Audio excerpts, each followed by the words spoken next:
Hi everyone, welcome back to day 2 of our Honey Bunny Palooza. I always get to kick off day 2 by popping in and sharing with you what I have been doing in Crafting with Holly. And oh my goodness, I saw this page in the current catalog, the March-April book, on page 45, and I knew that I had to replicate this because I went on a fishing trip a couple of years ago with my brother-in-law and my nephew and had to document that trip because it was just an amazing morning. And I haven't been fishing in quite a long time with my own hook and fishing pole and being able to put the bait onto my hook and all of that good stuff. Normally, I've been on charter fishing trips, so to be able to go out on a beautiful summer morning on Elk Lake, which is where my mom and stepdad have their place, and then to actually go fishing by myself with someone else, it was just like a dream come true. So I had to replicate this layout. And then not only did I do this layout, but I had to create a companion page, which I will be walking you through how I created this after we get done doing this one. But oh my goodness, you guys, I had so much fun and I love this set. I know that the stamp is still available. The thin cut has sold out, but you can still fussy cut around these images so easily. And for those of you that have fisher men or women in your life, this is just such a great set, you guys. The boat alone, I mean, it is so substantial. Look at how large that boat is. And it's a wooden boat, which is pretty cool. And then there's the thin cut for those of you that were fortunate enough to grab it. But honestly, this is not a bad set to fussy cut around. So anyway, let's get started. I did create a color video, and I'm going to link it in the comments below. So you'll be able to go through and watch me color the images and my tips for coloring them. So that is what that little guy is. So I'm going to just put that out of the way as well so it doesn't get in my way.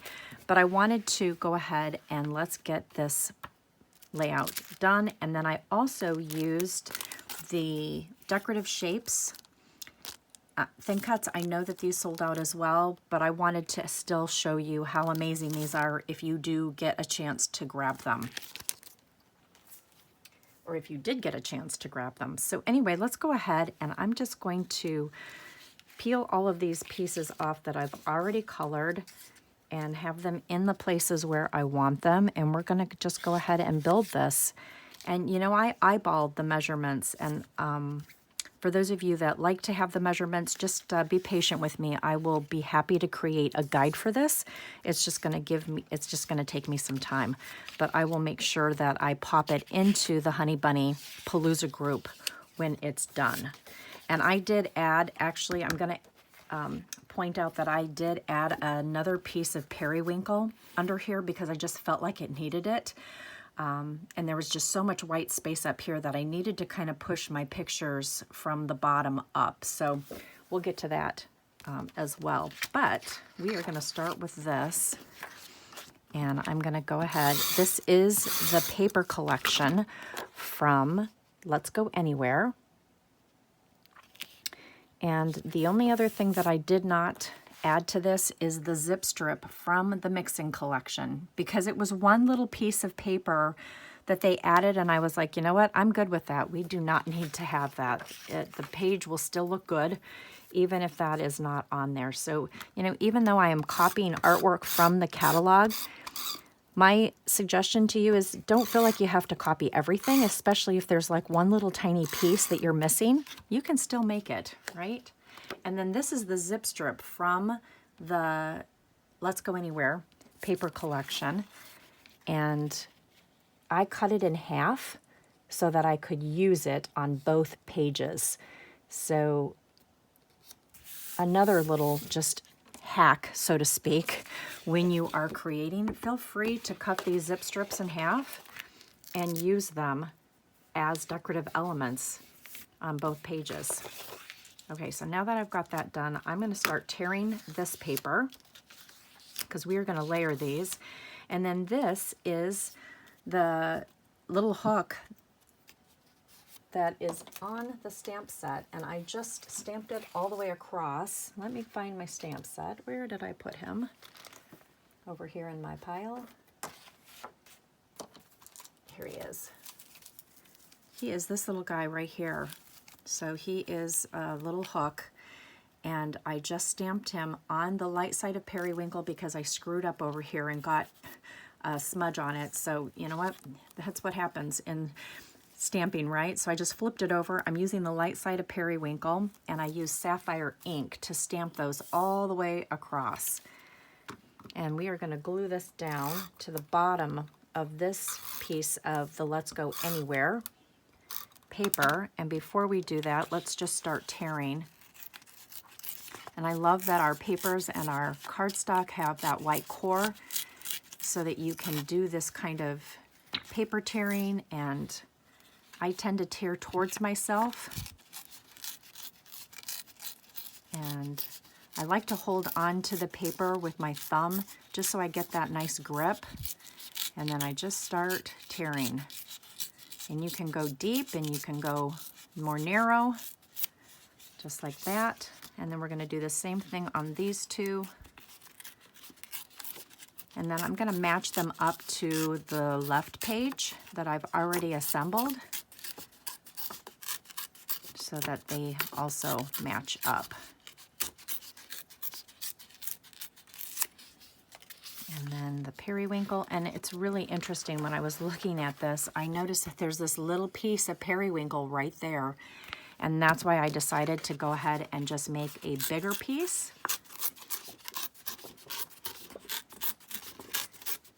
So that the Sapphire Cardstock and this Periwinkle pattern paper could have another layer of depth, and it just worked out perfectly. Whoops, let's just get this out of the way. I'm going to move that out of the way too.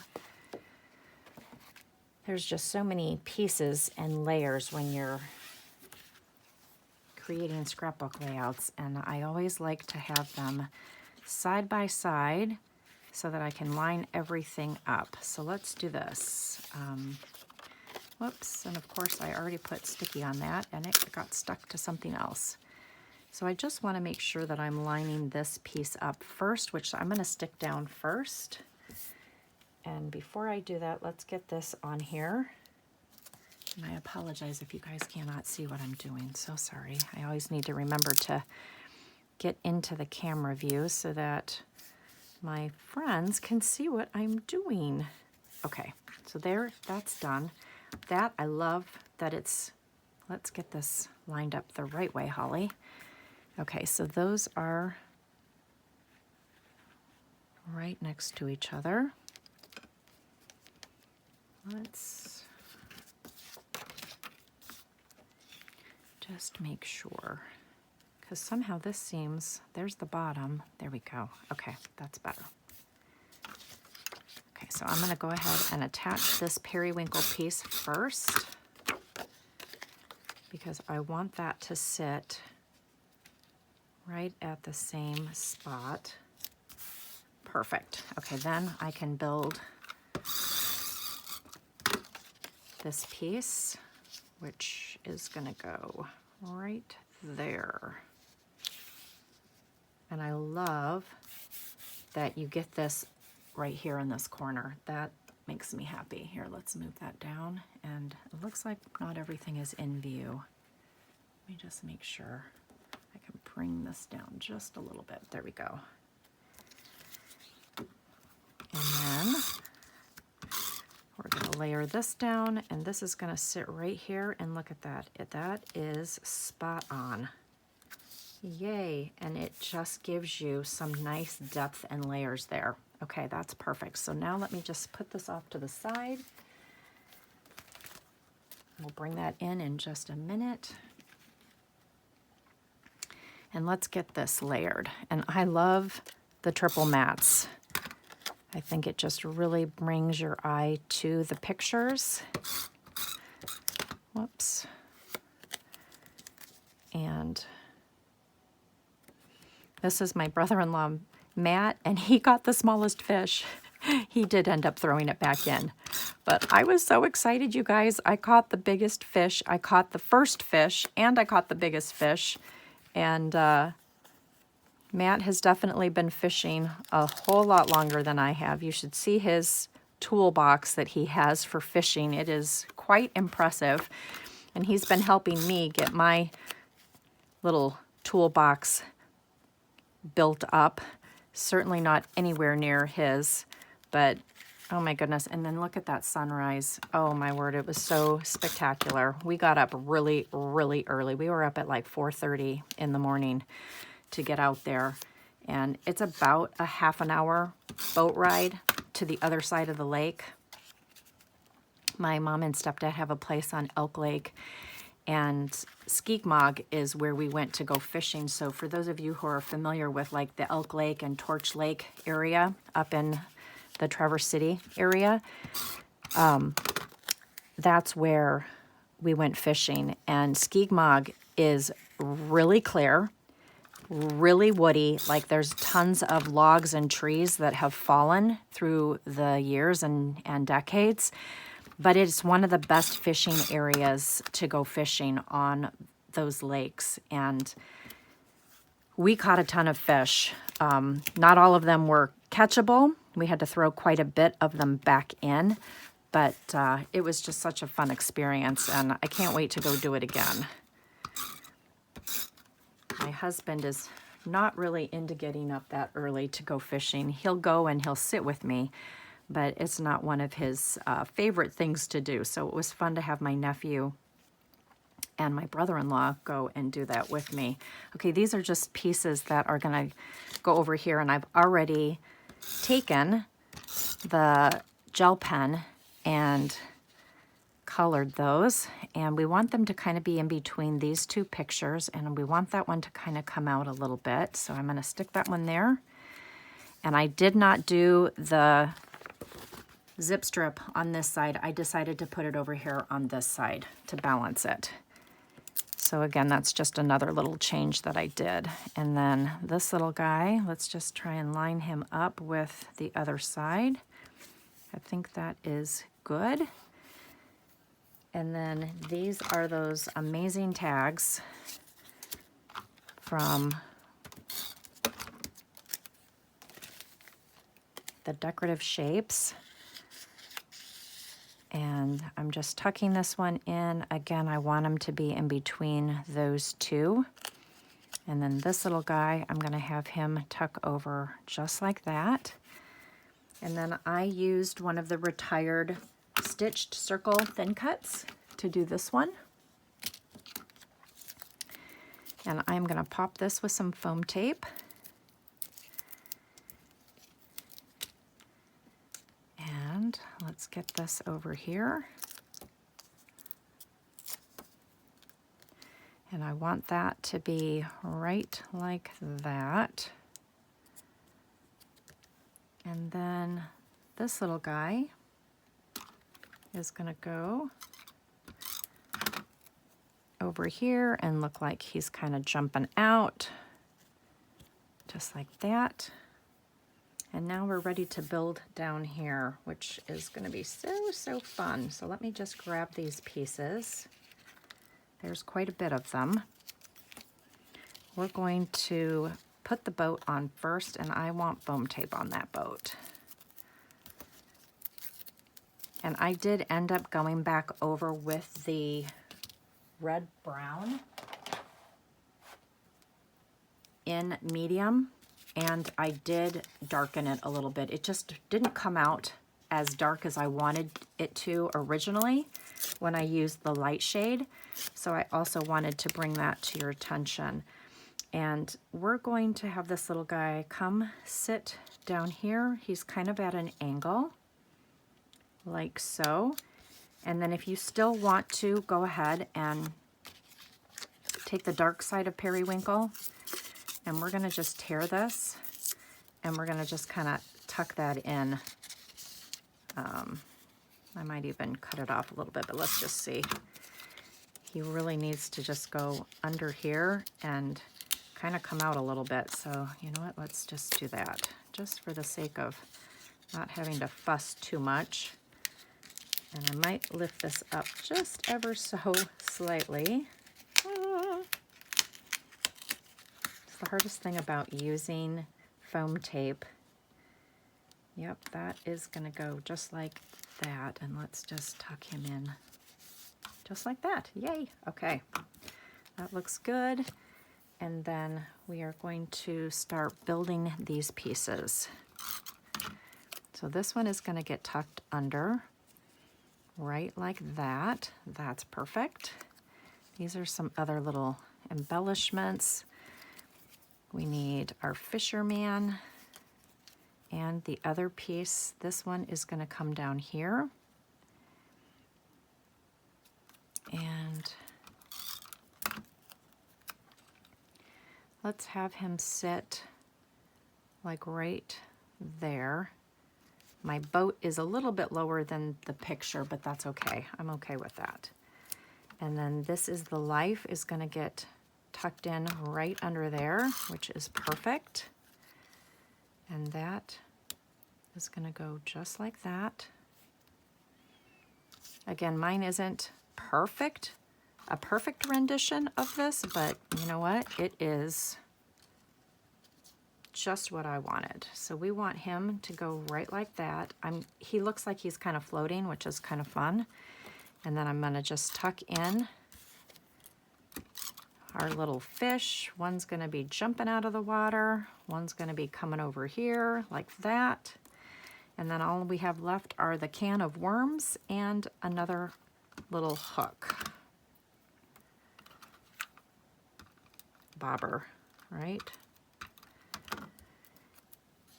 So I might need to move the cattail just a little smidge over. And then I'll move this over. Maybe I might need to do some foam tape. I think I'm going to do that. And then this little guy is just going to sit here. Probably should have done him in another color, but that's all right. And I think I'll pop this with some foam tape now that we have that positioned where we want it.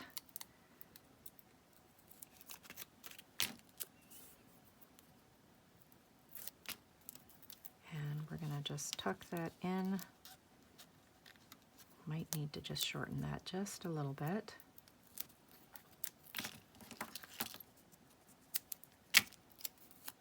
There we go. Oh, goodness. There we go. That looks better. Okay, and then what we need to do is add some embellishments.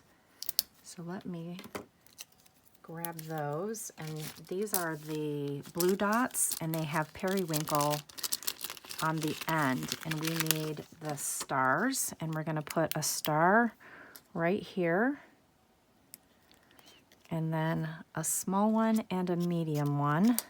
So a medium one is going to go all the way over here, and a small one is going to come down here. And then we need a medium one over here, and I may just put that over here on that, and then a small one. Let's just do a small one over here. Just like that. Oh my goodness, it's so cute. I love this. And then you could do some more journaling strips over here. I may do that because there's a few more things that I want to say about the story, but I'm very pleased with that. And then let me just kind of highlight what I did over here on this second page. I'm going to move this over here so that you can see it all. And I literally just cut the same piece as these two. Again, this is half of this zip strip, and then I just, whatever I did over here, I replicated over on this side, and then I added a 4x6 and a 4x4 photo. And then these are the two banners, and then I added the third one because there are 3 of them that come in this collection, which was perfect for creating this cluster over here.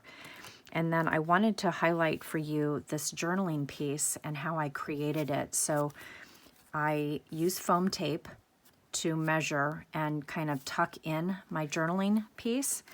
And then it's just gonna slide out like this. And there is a video that I just did on how to create journaling lines using our masking tape and your ruler and a black pen. I will make sure that I link that down below as well. And that was just a really super fun way to create some hidden journaling. I really enjoy doing that. And that is gonna get tucked in right in here. So let me go ahead and get this mounted on there. And it's really important that you use foam tape all the way around to just create stability and support so it doesn't flatten too terribly in your album. And then this, I want it to kind of hang down just like that. And now I will be able to find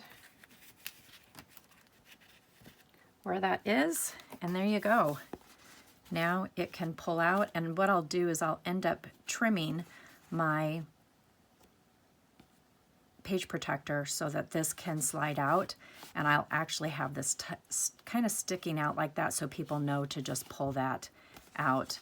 And that was just super fun to add a stamped image here, and then I cut out another one there and just added it on to the page. And it just is another fun way to just create some interaction and get people to look at your albums more. Thank you guys so much for joining me. We have an amazing day ahead of us. We are going to be watching Tina do her scrapbooking layouts, and then in the afternoon, I'm going to round it up with my beautiful cards. So thank you guys so much for joining us for this Palooza. We cannot thank you enough for supporting these classes that we do every month, and we can't wait to see you next month for Let's Go Anywhere. Have a great day, everyone.